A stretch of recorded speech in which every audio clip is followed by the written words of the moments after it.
Escrituras nos dicen que siempre, sin importar las circunstancias, debemos hacer lo que el amor nos dicta. Esta es la vocación fundamental de todo católico bautizado. Si elegimos acercarnos o alejarnos de Dios, cuando nos conviene le estamos diciendo a Dios tal vez, en lugar de decirle sí. Ese tal vez a Dios se convierte en una barrera en nuestra relación con Él. Su hogar solo tiene una habitación y en ella abunda el amor.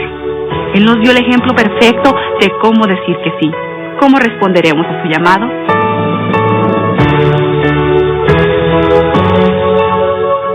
Debemos defender y promover la vida humana desde su inicio hasta el final. La vida comienza en la concepción, ¿sí? Desde el momento que una mujer tiene un óvulo fecundado, es una vida humana única y irrepetible. El padre Víctor Salomón, de la Asociación de Sacerdotes por la Vida, nos trae todas las semanas entrevistas a personajes comprometidos en la causa por la vida en Defendiendo la Vida. Reza el rosario. Pon tu vida en manos de tu madre, la Virgen María. No tengas miedo. Ella es el camino seguro para llegar al Señor Jesús. El Santo Rosario.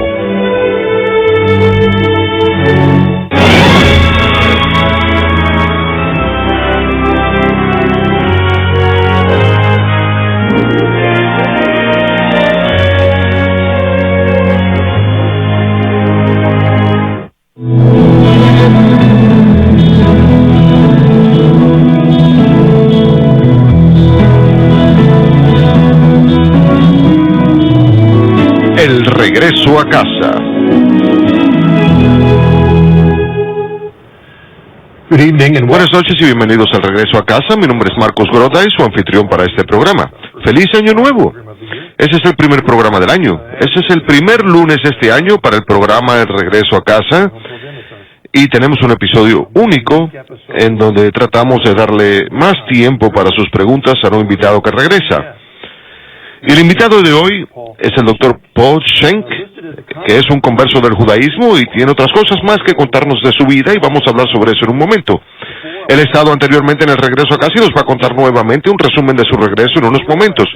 Particularmente esta noche sus preguntas son un aspecto importante del programa, por lo tanto pueden llamar para hacer sus preguntas al Dr. Schenk al número 1-800-221-9460, y fuera de los Estados Unidos pueden llamar al 205-271-2980, o nos pueden escribir a journeyhome@ewtn.com. Dr. Schenk, bienvenido nuevamente al programa. Gracias, Marcos. Es un placer estar aquí nuevamente en el nuevo año. Efectivamente, y no quiero hacerte perder más tiempo para que la audiencia pueda hacer sus preguntas, y estamos muy contentos de tenerte nuevamente en el programa después de tanto tiempo, porque tu testimonio es muy poderoso. Además, he querido invitarte este mes porque este mes es muy importante para el movimiento Pro Vida, porque se lleva a cabo la marcha a favor de la vida, en donde se recuerda la importancia de defender la vida de los bebés no nacidos. Eso es algo que, lamentablemente, llevamos a cabo en el mes de enero de cada año. ¿Hace cuántos años se viene celebrando esto? Hace 36 años, y con la gracia de Dios esperamos que no tengamos que hacerlo nuevamente. He leído sobre la estrategia que llevan a cabo. Tú trabajas en la ciudad de Washington, D.C., trabajas prácticamente en la Cueva del Lobo. Nuestro salón de oraciones está situado justamente frente a la Corte Suprema. En ese ambiente uno se puede arrodillar en el salón de oraciones, lo cual hacemos siempre, y como he dicho esto, lo hacemos frente a 3 de los salones de la Corte Suprema y también frente a la biblioteca privada del jefe de esta entidad del gobierno. Estamos a 60 pasos de ellos. ¿Y ven ustedes algunas caras conocidas por ahí a través de las ventanas? Bueno, siempre vemos movimiento de gente, y el edificio de la Corte Suprema ha estado en un proceso de reconstrucción y vemos que las personas circulan por ahí, así que no sabemos quién es el que está en un determinado salón en ese momento. Bueno, parte de la razón por la cual he invitado nuevamente a Paul se debe a que ustedes van a tener muchas preguntas acerca de los temas pro vida, acerca de lo que está pasando ahí, y van a hacernos llegar sus correos. Pero en este episodio invitamos a Paul para que nos dé un breve resumen de su regreso a la iglesia. Tú has contado tu historia antes, pero me gustaría que le cuentes nuevamente a la audiencia sobre tu regreso a la iglesia. Como tú has dicho, yo fui criado judío. Eso es un poco complicado de explicar, así que lo vamos a dejar ahí. Yo estudié 6 años en un colegio hebreo en Niagara Falls, New York. Yo fui bautizado por un oficial del Ejército de Salvación que servía como ministro en una capilla metodista. Un momento, ¿cómo es que ¿Se puede bautizar a una persona del Ejército de Salvación? Ellos no lo hacen. Pero él predicaba en una capilla metodista que quedaba al final de la calle donde yo vivía. Y en el primer año de la secundaria me vi confrontado con la figura de Jesús y leí el Evangelio de Mateo, y cuando lo terminé me di cuenta de que era un testimonio judío de la verdad, y me convencí de que Jesús era el Mesías, el Hijo de Dios, el Salvador del mundo, y decidí bautizarme.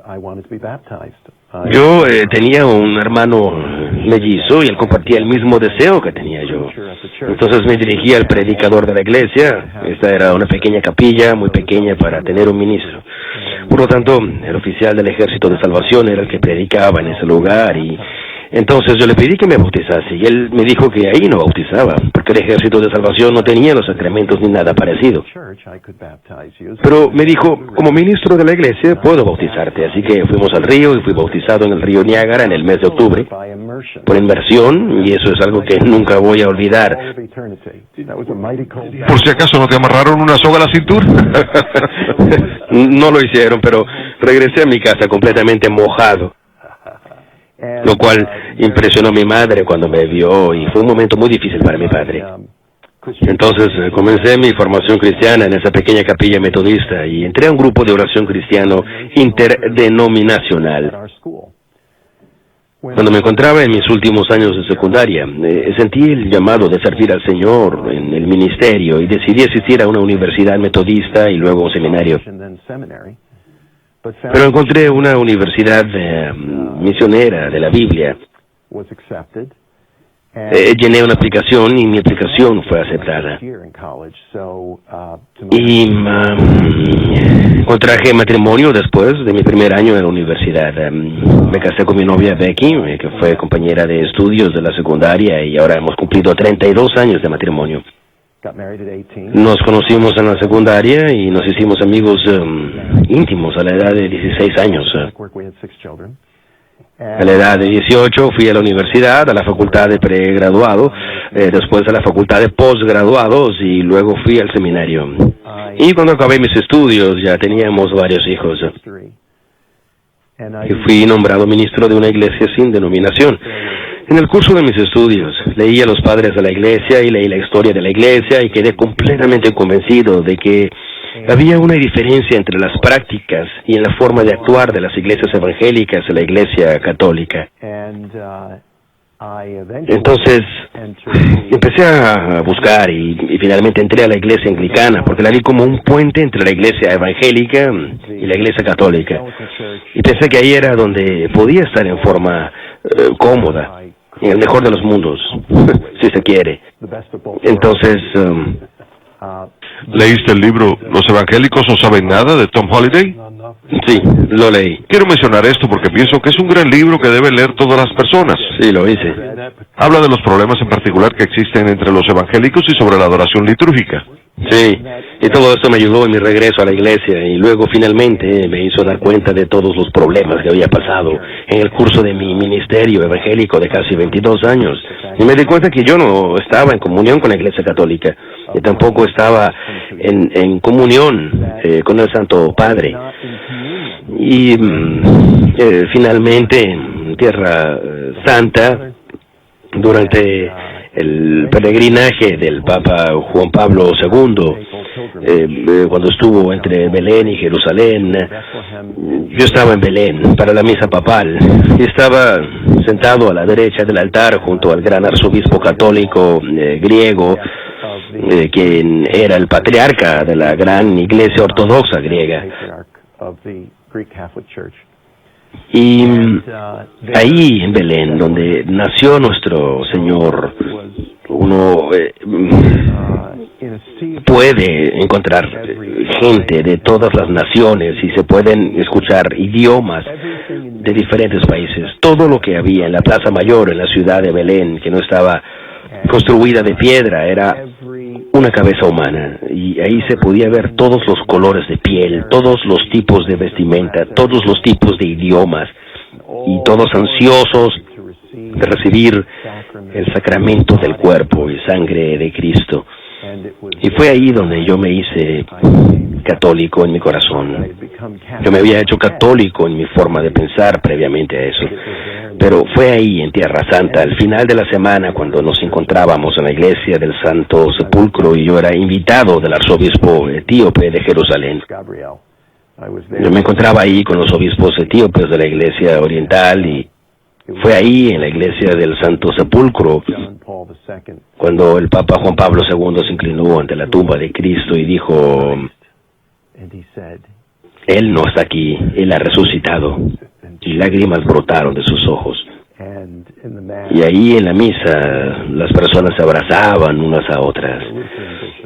El obispo luterano se encontraba ahí, el obispo anglicano se encontraba ahí conjuntamente con otros obispos y todos se abrazaban y besaban.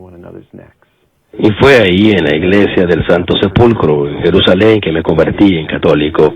Un año después pedí la intercesión de Santa Teresa Benedicta de la Cruz, Edith Stein, la mártir de la Santa Cruz, para que añadiera sus oraciones a las de la Santísima Virgen, para que yo encontrara un camino para traer mi familia conjuntamente conmigo a la Iglesia Católica.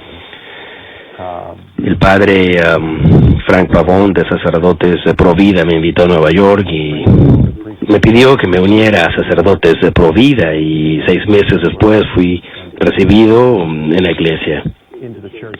Recibí los sacramentos de penitencia y reconciliación, la primera comunión, matrimonio, confirmación, no en ese orden. Y luego fui presentado a la Virgen del Monte Carmelo, fui investido con el escapulario carmelita, todo eso en la misma misa. Era como estar en las cataratas del Niágara de los sacramentos. Y así fue que entré a la iglesia, fue algo grandioso. Muy bien, quiero recordarle a la audiencia que si quieren escuchar más detalles de esta historia, pueden ir al catálogo religioso de WTN y encontrarán ahí el programa original en el cual presentamos a Paul por primera vez en el regreso a casa. Y también, si van a la página web del regreso a casa, cuando entren a la internet, pueden solicitar una copia, pues nosotros hemos publicado nuevamente la historia de Paul en esa página. ¿Existe esa historia en otra parte del internet? No, yo escribí, tú me pediste 4,000 palabras. Efectivamente. Eso es más de lo que alguien me haya permitido antes que hablara. Entonces yo te di 4,001 palabras. Esos fueron más detalles. Mi historia está ahí. Hay más detalles de los que mencionaste en tu anterior visita al programa del regreso a casa, creo yo. Yo exploré mi recorrido a Tierra Santa desde el comienzo, entonces pienso que hay un aspecto especial en esa historia. Muy bien, ¿recuerdas la primera vez que estuviste en el aire? Tú condensaste tu historia, lógicamente, sobre cuán grande fue para ti todo el tema sobre la defensa de la vida, el tema pro vida en tu regreso. Asimismo, tú librabas una batalla en tu vida, en tu regreso, y hay una serie de cosas que me gustaría preguntarte acerca de los temas pro vida, pero eso se lo voy a dejar a la audiencia, pues estoy seguro que ellos tendrán preguntas que se me van a escapar de la mente. Porque los temas pro vida no son nada fácil. Y las batallas se vuelven cada vez más difíciles. Es como tratar de apretar un globo con agua, ¿verdad? La situación se pone más difícil, pues siempre están surgiendo nuevos problemas debido a la ética médica, a las nuevas investigaciones y cosas parecidas. Yo fui evangélico, tú fuiste evangélico, ambos lo fuimos. En mi mente los protestantes evangélicos eran más evangélicos, y en mi mente yo pensaba que ellos eran más pro vida que otros. Yo era pro vida, mi esposa Marilyn también era pro vida. Cuando yo era pastor evangélico, iba a un seminario evangélico y nos considerábamos a nosotros mismos como pro vida. Cuanto menos evangélico era uno, menos importancia le daba a los temas pro vida. Y cuando miro en retrospectiva, tengo que admitir el hecho de que, como un evangélico pro vida, el término pro vida era equivalente al término antiaborto. Pero en realidad notaba que aún cuando habían algunas diferencias entre los diferentes grupos protestantes, había un consenso unánime entre los protestantes evangélicos con respecto al tema del aborto. ¿Qué tema? ¿En qué basan los protestantes evangélicos el tema pro vida? Aunque tú me has mencionado que notabas que había cierta falta de interés en los aspectos principales sobre el tema pro vida. Eso es verdad, y yo creo que se remonta, para empezar, no hay unanimidad en el mundo evangélico, porque no hay una sola iglesia, pues está compuesta de una serie de denominaciones y también tienen diferentes interpretaciones de la escritura y otros temas. Pero simplemente quiero retroceder un par de pasos para hablar de qué es lo que me trajo a Provida, tanto cuando era evangélico como cuando era judío antes de hacerme católico. Y crecí, como he dicho, judío, porque mis padres me criaron así. Aunque mi madre no nació judía, ella fue bautizada católica romana. Su madre murió y su padre la crió como episcopal o anglicana. Luego mi madre, después de que se suicidó, su esposo, o sea, el padre de mi hermana, conoció a mi padre, que es judío, y ella se convirtió al judaísmo y se casaron en una ceremonia judía. Por esa razón mi hermano y yo éramos judíos, fuimos criados judíos. Cuando estaba creciendo, vi que mi padre guardaba un libro de recortes que había comenzado a armar cuando era niño, cuando tenía 9 o 10 años de edad durante la Segunda Guerra Mundial, y tenía recortes de relatos sobre el holocausto de los judíos bajo el régimen nazi. Y una de mis primeras memorias sobre el holocausto fue cuando me sentaba sobre las piernas de mi padre, cuando miraba el libro de recortes sobre el holocausto. Quizás algunas personas digan, eso es terrible, ¿cómo es posible que expongan a un niño a todo eso? Pero en mi caso, tanto el mío como el de mi hermano, todo esto nos servía como formación. Nos demostraba la capacidad del hombre para el mal, y quizás lo más importante era ver la maravilla y la belleza y la gloria de la vida humana. La importancia de cada ser humano. No importa que fuesen pequeños niños, bebés, hombres, mujeres, pobres, ricos, famosos, desconocidos, no importa que fuesen pequeñas personas. Lo que importaba era que eran seres humanos creados por Dios. Y cada vida humana debe ser cuidada, protegida y defendida. Así es como crecí yo. Aún cuando el aborto nunca fue mencionado en nuestro hogar, en lo que yo recuerde, hasta que era adolescente, era algo sobre lo cual se hablaba en la calle, pero nunca fue mencionado en mi casa. Como cristiano, después de mi bautismo y formación en la iglesia metodista y cuando me convertí en estudiante de la Biblia reforzó todo eso. En otras palabras, al leer la escritura, aún cuando no había una interpretación consistente, la escritura nunca contradijo la idea que tenía yo cuando era niño y cuando era también adolescente. Eso reforzó mi creencia de que toda persona ha sido creada a imagen y semejanza de Dios y por lo tanto merece ser protegida y merece ser cuidada. Cuando me hice ministro, no estaba muy seguro sobre cómo relacionar esto a la política pública, a la política social. De hecho, ahora miro en retrospectiva y digo que yo era provida de convicción. Pensaba y pienso que el aborto es algo horrible, pero la gente hacía cosas malas y ellos sufrieron las consecuencias. Y era mi responsabilidad como ministro llevarles la sanación por los malos actos cometidos. Entonces yo era provida de convicción, pero por decisión, por omisión, pues la gente hacía cosas malas. Hasta que una pareja joven en mi congregación, donde yo era pastor por casi 14 años, vino hacia mí después de un servicio dominical y ellos me dijeron, pastor, hemos encontrado algo y necesitamos conversar con usted inmediatamente. Entonces vinieron a mi oficina y trajeron con ellos unas bolsas plásticas y me contaron la historia. Me dijeron que ella se encontraba meciendo al niño en el cuarto que daba a la calle y ella miraba por la ventana y vio salir a varias personas de un edificio médico construido de ladrillos que quedaba al otro lado de la calle, y el hombre vestido con un uniforme de laboratorio tenía en sus manos lo que parecía ser una bolsa plástica y se encontraba conversando con otra persona, meneó la cabeza un poco y depositó la bolsa en un depósito de basura, se metió en su automóvil y se alejó del lugar. Y esta mujer entró en sospechas y le contó a su esposo todo lo que vio. Entonces el esposo se dirigió a los depósitos de basura, sacó las bolsas y fue así que me las trajeron a la oficina. Y pudimos constatar que las bolsas contenían criaturas no nacidas víctimas del aborto.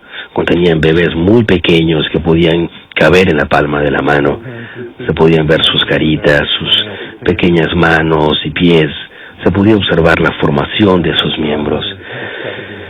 Lo que parecía ser una bebita tenía el cráneo dividido en dos.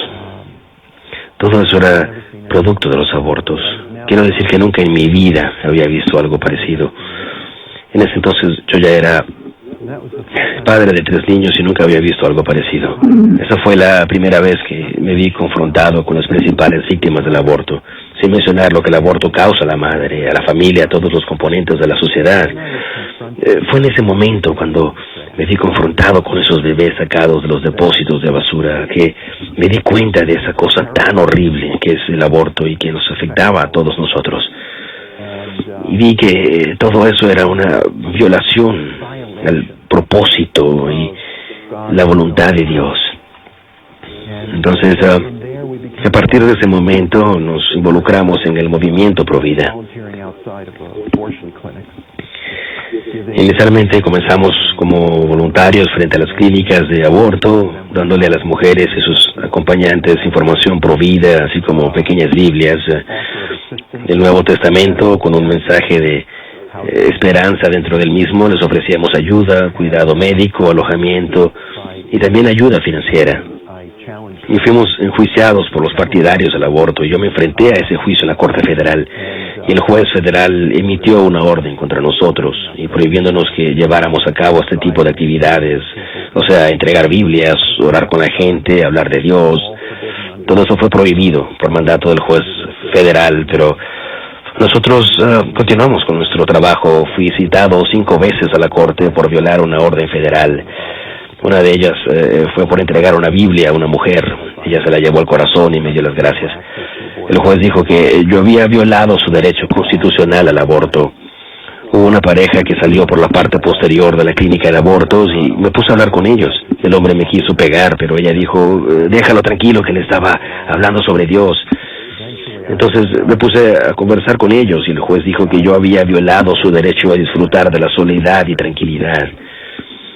Finalmente fui acusado de intento de disfrazarme, al vestirme igual que mi hermano mellizo. Fui condenado por los 5 casos y sentenciado a 2 años de prisión en una cárcel federal. Pasé un mes en la prisión federal de un instituto correccional en el estado de Pensilvania, pero presenté una apelación y el juez falló a mi favor, dejando sin efecto mi orden de prisión.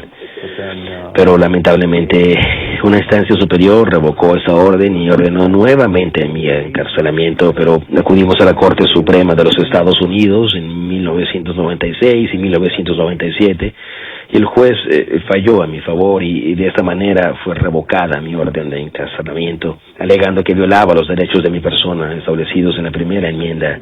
Pero todo eso me costó $780,000. Eso es lo que gasté para defender mi caso. Pero en el curso de ese caso me di cuenta que lo que estábamos enfrentando era una crisis de entendimiento de la verdadera crisis de la verdad, de la Corte Federal, de la Corte Suprema de los Estados Unidos, hasta nuestra sociedad. Y en el curso de ese caso me acercaba cada vez más a la Iglesia Católica. De hecho, fue en la prisión que la Iglesia me abrió sus brazos por primera vez, en una forma que pude percibir fácilmente. Como un joven judío, tu conciencia estaba convicta contra el aborto, porque de la experiencia de los judíos, tú heredaste todo eso. Por lo tanto, eso era parte de tu tradición. Y eso confirmó tus valores y eso vino contigo cuando leíste las Escrituras, cuando eras un joven cristiano.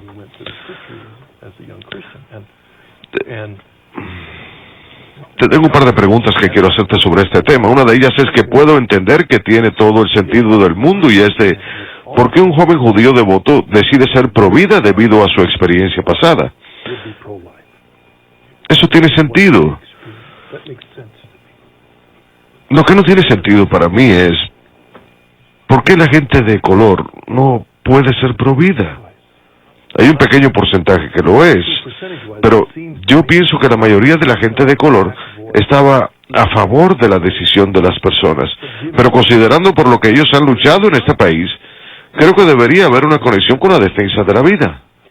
Bueno, yo creo que es una larga, no sé cómo decirlo, mi experiencia con la comunidad afroamericana. Dicho sea de paso, tenemos algunos familiares de color. Tengo 5 sobrinos y sobrinas de color.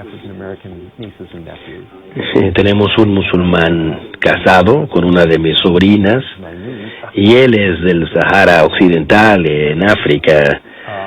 Tenemos judíos, católicos, protestantes, evangélicos, todos miembros de la misma familia. ¿De la misma familia? Toda la familia, todos los matrimonios tienen un gran respeto a la vida.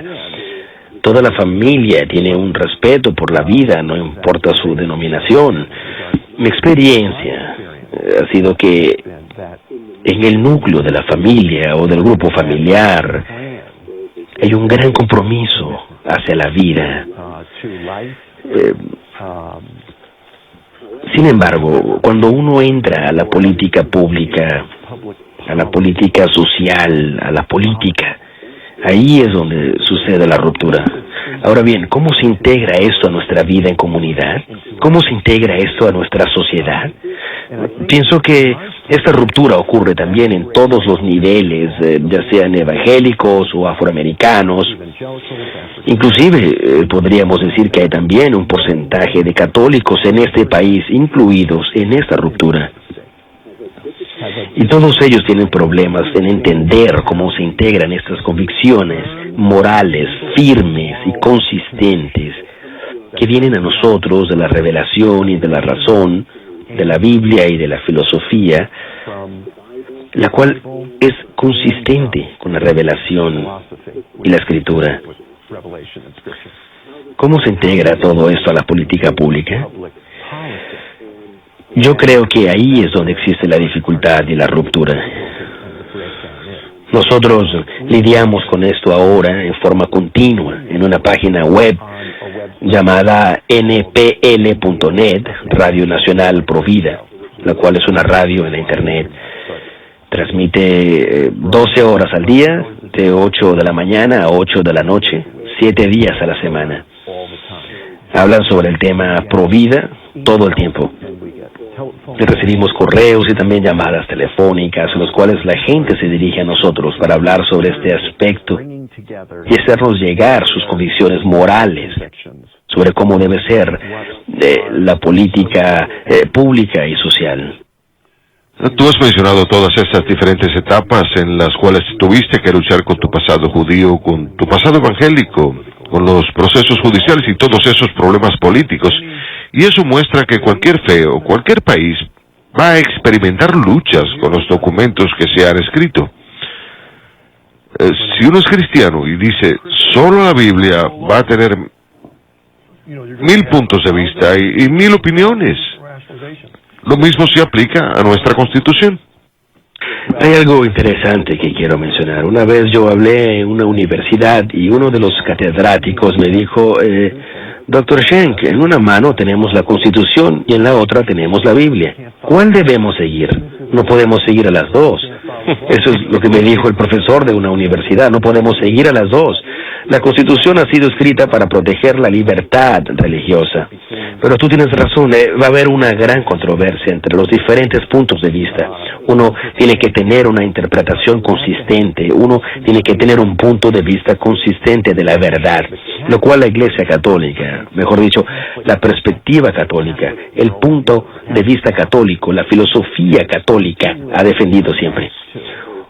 Un enfoque consistente de la interpretación, no solo de la Escritura, sino de la revelación, de la creencia en nuestra fe. Tiene que haber una interpretación consistente de la fe.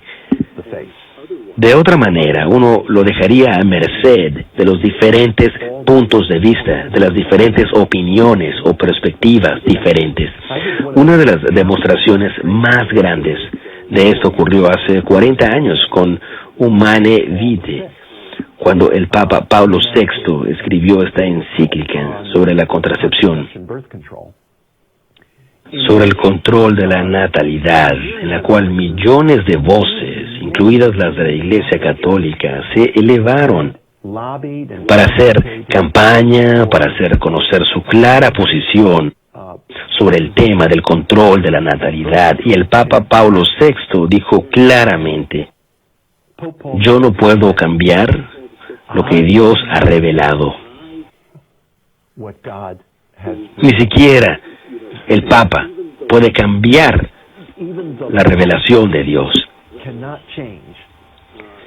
porque esto nos ha sido dada por Dios, una revelación consistente que no puede ser cambiada por opiniones diferentes o por puntos de vista diferentes. En la introducción al catecismo, y me gustaría mencionar esta introducción al catecismo del Papa Juan Pablo II, en la primera línea del primer párrafo, él dice básicamente lo siguiente: el propósito de la Iglesia es guardar el depósito de la fe, defender lo creado por Dios y no ceder ante la presión pública o política para hacer lo contrario. Yo creo que hoy en día conocemos un poco más que en aquel tiempo, pero igual que en aquel entonces, reconocemos la presencia, la guía del Espíritu Santo en la Iglesia. Yo recuerdo un libro que fue escrito hace más de 35 años titulado Fuego en la Chimenea, se refería a la renovación carismática católica, y este libro no fue escrito por un católico, sino por un ministro protestante. Pero el fuego en la chimenea, el lugar adecuado para el ámbar, para el carbón de quemar, era la chimenea dentro de la casa. La chimenea es la iglesia. Cuando el carbón salta de la chimenea y cae al piso de la casa, esta se quema. Esto era un gran ejemplo, y yo creo que la Iglesia Católica es vista realmente como el contexto adecuado, no solamente para la interpretación de la Escritura, la cual sabemos está sujeta a toda clase de interpretaciones. Tenemos una cantidad de... coloquemos 10 sillas en un salón, sentemos a ellas a un presbiteriano, a un testigo de Jehová, a un miembro de cualquier otra denominación, a uno de la Iglesia mormona. También podemos sentar a un metodista. ¿Cuántos aquí creen que la Biblia es la palabra de Dios? Todo el mundo va a levantar la mano. Y sin embargo, tenemos muchos puntos de vista opuestos. Eso es cierto. Inclusive, por ejemplo, en la iglesia luterana hay una sola denominación, pero hay puntos de vista opuestos divididos en varias denominaciones. Denominado significa ser originario de algo, o sea, uno es sacado de algo o nombrado. Uno recibe todos estos nombres diferentes, entonces uno tiene que tener el fuego en la chimenea de la casa. Por lo tanto, no solamente la interpretación de la Escritura, sino también la interpretación de la fe, vivir la fe dentro del contexto de la iglesia. Así es. En un grupo de 10 denominaciones o perspectivas diferentes al comienzo de la Reforma, después de la ruptura, había un consenso con respecto a los temas pro vida, pero poco a poco hubo desacuerdo con respecto al divorcio, al matrimonio, y llegó un momento en los años 1930 en que estaban de acuerdo con la contracepción. Repito, si pudiera retroceder 2 pasos, diría que todos nacen pro vida. Nadie nace pro aborto. Nadie nace a favor de la eutanasia. Pregúntele a cualquier niño de 4 o 5 años y se darán cuenta de lo que digo. Hay una bella tradición en los rollos del Torá. Los del Torá son los 5 libros de Moisés escritos en hebreo y escritos a mano por los escribas. Les toma casi 2 años a los escribas para escribir todos los rollos del Torá. Hoy en día un rollo del Torá podría costar $200,000. Los rollos del Torá son guardados en el arca de la sinagoga y cada uno es leído por medio de un indicador con una punta de plata, y el rollo está escrito sobre la piel de una oveja. Pero llega un momento en que las letras comienzan a gastarse. Cuando la letra comienza a gastarse y no se puede leer la palabra respectiva, entonces despiden al rabino y traen a un pequeño niño de 5 años y le preguntan al niño cuál es la palabra que se está gastando. Si el niño puede identificar la palabra, el rollo puede ser reparado. Pero si el niño no puede identificar la palabra, entonces el rollo es enterrado en el cementerio. Ese es un rollo que vale $200,000 y le tomó al escriba 2 años para escribirlo. ¿Por qué hacen eso con un niño de 5 años? Porque un niño de 5 años está libre de prejuicios. El rabino tiene su propia opinión. Él sabe cuál es la palabra aún antes de que se la muestren.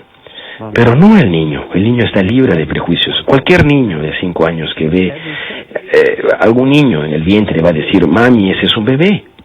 Todos nacemos pro vida. Ahora bien, todas las iglesias eran pro vida. En 1930, los obispos de la iglesia anglicana comenzaron a hacer campaña y a presionar en favor del control de la natalidad. Y ahora podemos ver los resultados de todo eso. No solamente con el divorcio liberal, permitiendo el divorcio y permitiendo que la persona pueda casarse varias veces, sino que ahora tenemos a esta misma iglesia permitiendo no solamente la unión de parejas homosexuales, sino que eligen a un obispo que confiesa haber mantenido relaciones homosexuales. Entonces, el punto es que si en el comienzo del camino uno se aleja un grado del mismo, eso no se nota mucho. Si tú y yo comenzamos a caminar juntos y me alejo un grado de ti, tú no lo vas a notar, nadie lo va a notar. Pero 15 kilómetros más allá en el camino no vamos a ser capaces de vernos el uno al otro, no vamos a ser capaces de hablarnos el uno al otro, porque ni siquiera nos vamos a poder ver debido a que vamos a estar muy lejos el uno del otro. Porque si uno comienza alejándose un poco, después se va a ver la diferencia. La maravilla, lo que yo llamo la gloria de la Iglesia Católica, es esa autoridad divina que excede cualquier poder. El Papa Pablo VI dijo, no puedo cambiarlo aunque quisiera. Quiero decir que estoy parafraseando lo que dijo él. Pero referente a Humane Vitae, él dijo, no puedo cambiar nada aunque quisiera. Esa autoridad es la que nos guía cuando nos extraviamos. Si un niño se extravía y no hay ningún adulto a la vista, ¿ese niño perecerá? Hemos escuchado varias historias trágicas al respecto en los medios de comunicación últimamente sobre niños que se han extraviado. Pero si hay un adulto presente, el niño se va a extraviar solo por un rato, porque el adulto le va a decir, no, un momento, no vayas muy lejos, regresa, no te alejes mucho, regresa, ¿verdad? Eso es lo que hace la autoridad en la iglesia. No importa que sean teólogos, esposos, no hacen ninguna diferencia, o personas jóvenes en formación. La autoridad los llama a todos para que regresen una y otra vez. Y esa es la belleza de la obra del Espíritu Santo dentro de la iglesia, porque no se necesita ser un genio, aunque hay personas que han sido verdaderos genios dentro de la iglesia católica, tales como Santo Tomás de Aquino, San Agustín, el apóstol San Pablo, entre otros. Pero no se necesita ser un genio, se necesita el Espíritu Santo en la iglesia. Inclusive, simples hombres y mujeres han sido usados por Dios para hacer que regresen los fieles de su extravío. ¿Sabes qué? Me da vergüenza admitirlo, esto es entre tú y yo, y hagamos de cuenta que nadie más nos escucha.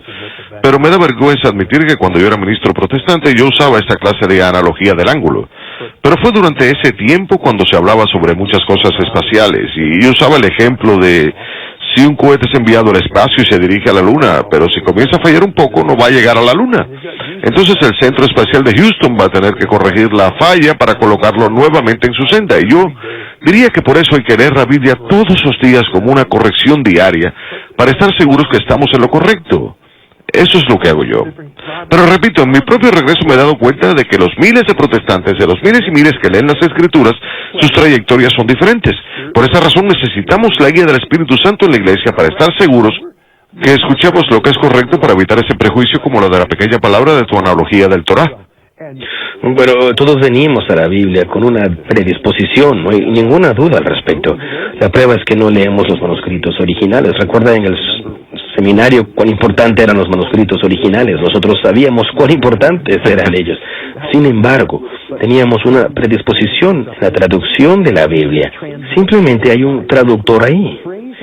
Y en la mayoría de las traducciones de la Biblia, ellos son invisibles porque no sabemos quiénes son. ¿Es en realidad un comité? ¿Puede alguien recordar el comité que era a los hombres y mujeres que formaban parte del comité que llevaba a cabo la traducción? Nadie sabía quiénes eran ellos, pero ellos ya tenían cierta predisposición.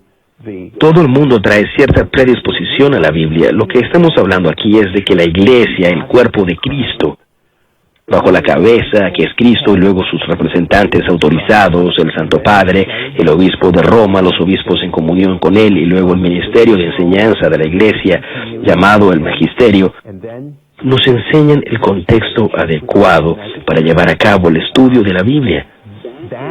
Ahora bien, ¿promueve la Iglesia Católica el estudio de la Biblia? Por supuesto que sí.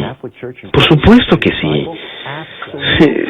Yo tengo una versión aquí que da la casualidad que es la estándar revisada, y hay encíclicas escritas por los papas en donde le dicen a los católicos que deben estudiar la Biblia para entender la palabra de Dios que es la escritura y la tradición con T mayúscula.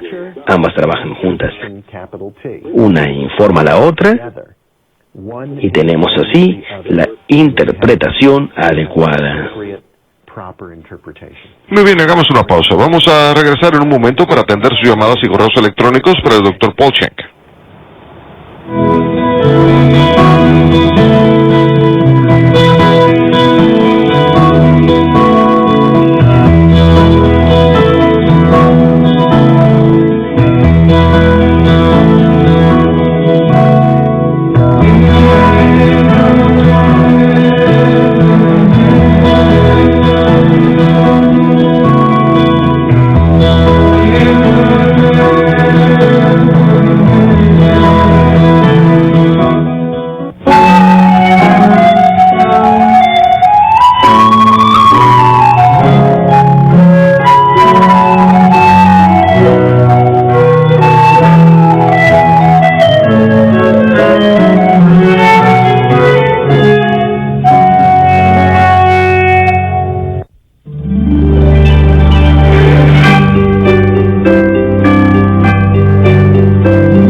Auméntame los sufrimientos, pero auméntame en la misma medida tu amor. Santa Rosa de Lima. La cruz es el árbol de la vida en el que Jesús ha vencido a la muerte. Aquel que quiera venir detrás de mí, que cargue con su cruz y me siga. Jesús nos da el ejemplo con su propia vida, de cómo cargar la cruz en nuestra vida. El Vía Crucis.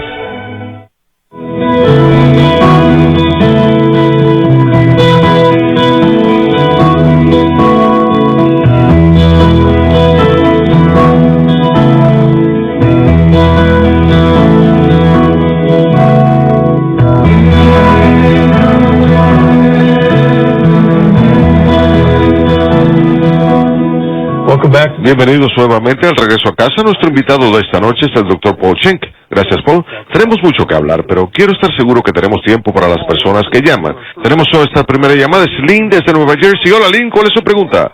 Hola, Marcos. Me gustaría saber cuál es su opinión sobre cómo podemos disminuir el aborto. ¿Cómo hacer que el aborto disminuya en la gente joven? En su opinión, en su experiencia, según las estadísticas. ¿Está la gente joven realmente...? Yo creo que ellos están hambrientos de amor y de atención y por eso mantienen relaciones sexuales sin estar preparados para las consecuencias de ese error. En otras palabras, para empezar, ¿cómo podemos hacer para que la gente vea esto como algo inusual y que ni siquiera necesite un aborto? Bueno, eso cubre lo básico porque lo que tenemos es una ruptura fundamental en toda nuestra estructura social y abandono de principios morales, de verdades morales. Eso sucede cuando nos divorciamos de la revelación y de la moral que nos han sido dadas por Dios como sociedad. Cuando nos alejamos de eso y adoptamos esencialmente un punto de vista secular por medio de una política social. Esto es especialmente es cierto en la educación pública. Lo que decíamos básicamente era que la moral era simplemente una opinión personal, que era un punto de vista, ya fuera que uno pensaba que estaba bien o que estaba mal, y realmente se convertía en lo que uno pensaba como individuo. Por lo tanto, había una ruptura ahí.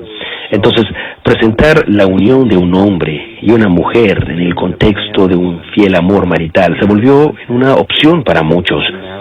La falla mayor fue ver la ramificación de todo esto, de que hay consecuencias al abandonar los principios morales, y ahora vemos que estamos sufriendo esas consecuencias en forma terrible. Pero yo creo que la gente joven de hoy en día está regresando a esos valores y también está buscando una nueva forma de expresar la importancia de la fidelidad de ese amor marital, y que la relación íntima es una expresión de ese amor, en vez de un antecedente a esto, en vez de un reemplazo o de un sustituto. Porque en la Iglesia católica tenemos una enseñanza maravillosa sobre el amor marital. Esto es algo que nadie puede rebatir, particularmente en las exposiciones del Papa Juan Pablo II sobre la teología del cuerpo, en su libro sobre amor y responsabilidad, en los cuales él pudo expandirse bastante sobre este tema en una forma maravillosa, lo cual es bastante atractivo para las personas jóvenes. Además de eso, cuando llegamos al tema del aborto, yo digo que todo el mundo nace pro vida, y uno debe defender siempre esta posición, defenderla todo el tiempo y en todo lugar. Lo que necesitamos hacer es enfatizar la singularidad de los seres humanos desde el mismo comienzo hasta su fin natural. Y una de las cosas que le digo a los jóvenes es que la diversidad comienza en el principio. La diversidad comienza en el mismo momento que uno comienza a existir. Uno no cambia de color en el camino. Un niño de 2 años no cambia de color súbitamente. Si uno es blanco, no se va a poner más blanco, a menos que esté en la morgue. Si uno tiene un color determinado, no va a cambiar ese color a otro más claro o más oscuro en el curso de su vida.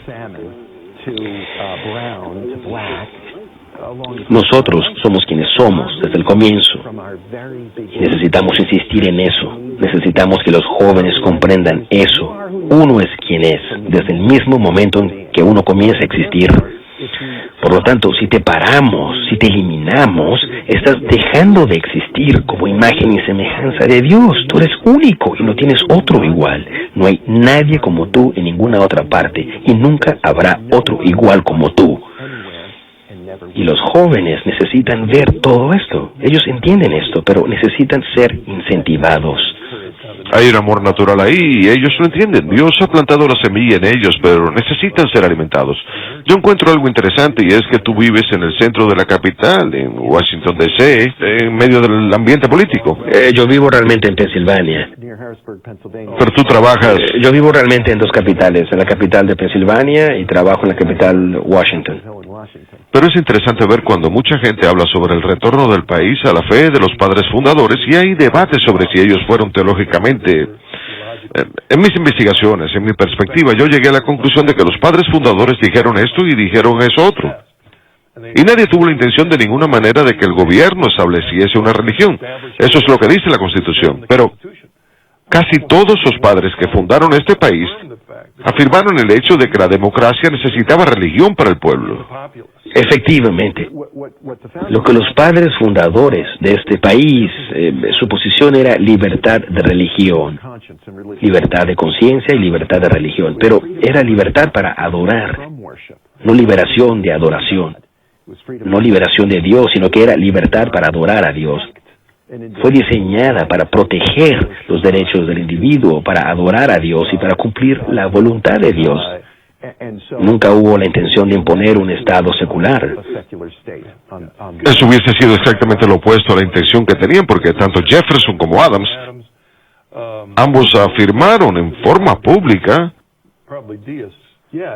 que pensaban que la religión era necesaria en esta república.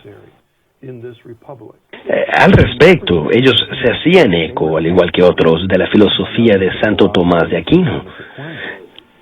Hay un concepto, y creo que es otra marca distintiva en la perspectiva católica, y es que Dios creó la naturaleza, creó el mundo, el universo, la forma en que funciona y se mueve todo el mundo. Y esa naturaleza ha sido herida por el pecado humano. Esa naturaleza ha sido herida y dañada, pero no es mala. La naturaleza no es mala en sí. La gracia se derrama sobre la naturaleza, la mejora, la perfecciona. Hay una transformación que tiene lugar a medida que Dios derrama su gracia sobre nuestras vidas. Entonces somos conformados en forma más perfecta a la naturaleza. Los padres fundadores de este país creían en eso. De hecho, Thomas Jefferson escribió sobre esto en la Declaración, pues se refirió a la naturaleza creada por Dios. Estaba mencionando algo que dijo Santo Tomás de Aquino. Bien, veamos este correo electrónico, el cual habla sobre un tema bastante interesante. Es James de Pensilvania y dice lo siguiente: estimados Marcos y Paul, ¿puede usted y su invitado hablar sobre la naturaleza del sacrificio de la Eucaristía en la misa?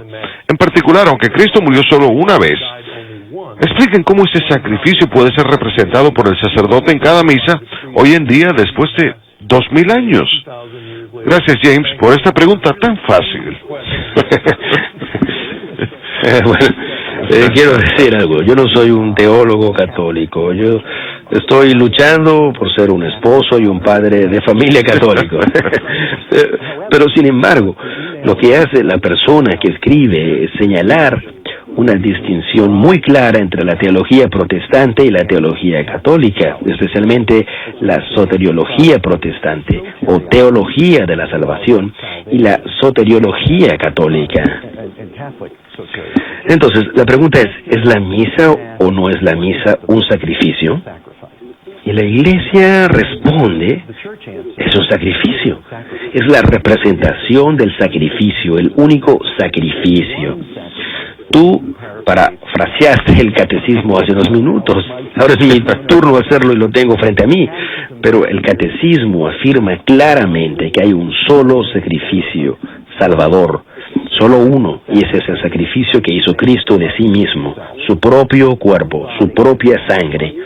En la Eucaristía, tal como yo lo entiendo como católico, tal como lo entiendo el sacerdote, in persona Christi, en la persona de Cristo, se representa ese sacrificio. En cada Santa Misa, lo llamamos el Santo Sacrificio de la Misa.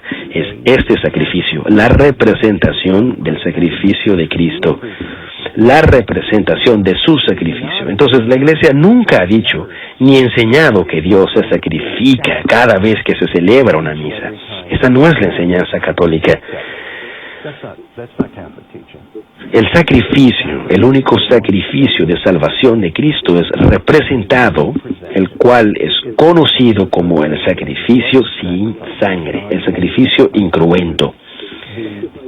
En otras palabras, el sacrificio que hizo Cristo es representado en esa bella oración en la misa, la cual es simplemente una afirmación maravillosa de todo el plan de salvación. Es la gran pregunta. Por esa razón, es una gran pregunta que nos hace pensar a todos, y aquellos que nos estén viendo y que desean conseguir más información sobre este tema pueden recurrir, número 1, al catecismo. Lean el catecismo y encontrarán lo que necesitan saber. Pero hay otro libro que da la casualidad que lo estoy leyendo por segunda vez y que me ayudó en mi regreso a la iglesia. Se titula El hombre oculto, escrito por el padre O'Connor y publicado por Ignatius Press. Y estoy seguro que lo pueden conseguir en el catálogo religioso de WTN. El hombre oculto es una historia teológica del punto de vista de la iglesia y lucha por un claro entendimiento de este tipo de preguntas. A propósito, yo quiero mencionar la página web para la Radio Nacional Provida, npl.net, o sea, es www.npl.net. Todas estas voces, una de las cosas que decimos es que todas esas voces que oran por la vida necesitan a npl.net. Tenemos protestantes, evangélicos, tenemos a judíos, tenemos a muchas voces católicas como la del padre Frank Pavón, entre otros, que siempre están ahí. Y estamos 12 horas al día en el aire y hay conversaciones en todo momento desde un punto de vista provida y exploran ahí todas las perspectivas del mensaje provida. Veamos si podemos escuchar otra llamada. Están desde California. Hola, ¿cuál es su pregunta para nosotros? Buenas noches y bienvenido a casa, Paul. Mi comentario y pregunta es, me encanta la idea de que nuestra Santísima Madre, la Virgen María, es también nuestra Madre judía. Y como todos sabemos, honrarla a ella es algo muy bíblico, pues es la nueva Arca de la Alianza, quien llevó en su vientre al Santo de los Santos. Y mi pregunta para usted es, ¿ha descubierto usted la plenitud de la sola Escritura con el Nuevo Testamento? Gracias. Gracias. Caramba, esta es realmente una pregunta muy profunda y quiero hablar en primer lugar de nuestra Santísima Virgen María. Alguien me preguntó a mí una vez, ahora que eres católico, ¿cómo puedes adorar a María? Bueno, en primer lugar, la iglesia no adora a María, pero yo le dije, bueno, yo no tengo ningún problema con María porque todos los niños judíos quieren mucho a su madre. Si no, los matan. Por supuesto que esto es una broma. El punto es que María es el modelo de la iglesia y me encanta el título que le han dado de hija de Sión. Ella es la madre de Cristo y por lo tanto tenemos que darle a ella ese lugar dentro de la iglesia y dentro de nuestras propias vidas. Y eso es muy consistente con la perspectiva judía, con el punto de vista judío. Para ir a la plenitud de las Escrituras, para estar seguros. De hecho, una vez me encontraba en la Catedral de San Pedro en Roma y caminaba por uno de los lados junto a un grupo de personas de Israel y empecé a hablar en hebreo. Y aquí me encontraba yo en San Pedro, hablando en hebreo y conversando sobre los pasajes de la Escritura en el Antiguo Testamento, en el libro de Habacuc, que la gloria de la casa del degollador será más grande que la anterior, dice el Señor. Esa es la profecía de Habacuc, y pensé en San Pedro y pensé en el templo de Jerusalén, el cual fue destruido hace tiempo y ahora se encuentra todo en ruinas, y de cómo ahora la gloria de este nuevo templo, templo de la nueva alianza, es el cumplimiento de todas las profecías. Y si uno mira el judaísmo y las promesas de los profetas judíos, la Iglesia Católica las cumple todas. Uno puede ver la plenitud de esas profecías en la Iglesia. Efectivamente, y eso responde a la pregunta de la persona que llamó. ¿Puedes repetir nuevamente la página web para la audiencia? Es nplr.net, Radio Nacional Provida. Somos Provida todo el tiempo. Transmitimos 12 horas al día, desde las 8 de la mañana hasta las 8 de la noche en la Internet y también en otras estaciones de radio. Pero en la Internet pueden conseguir todas las voces en nuestra página web. Ahí tenemos disponibles muchos recursos para la defensa de la vida y muchos puntos de vista, tanto católicos como evangélicos. Es realmente un buen lugar para la gente que está luchando en defensa de la vida y ahí puede escuchar buenos temas y opiniones de muchas personas. Efectivamente, ya hablan unos a otros. Es una gran estación Radio Nacional Provida.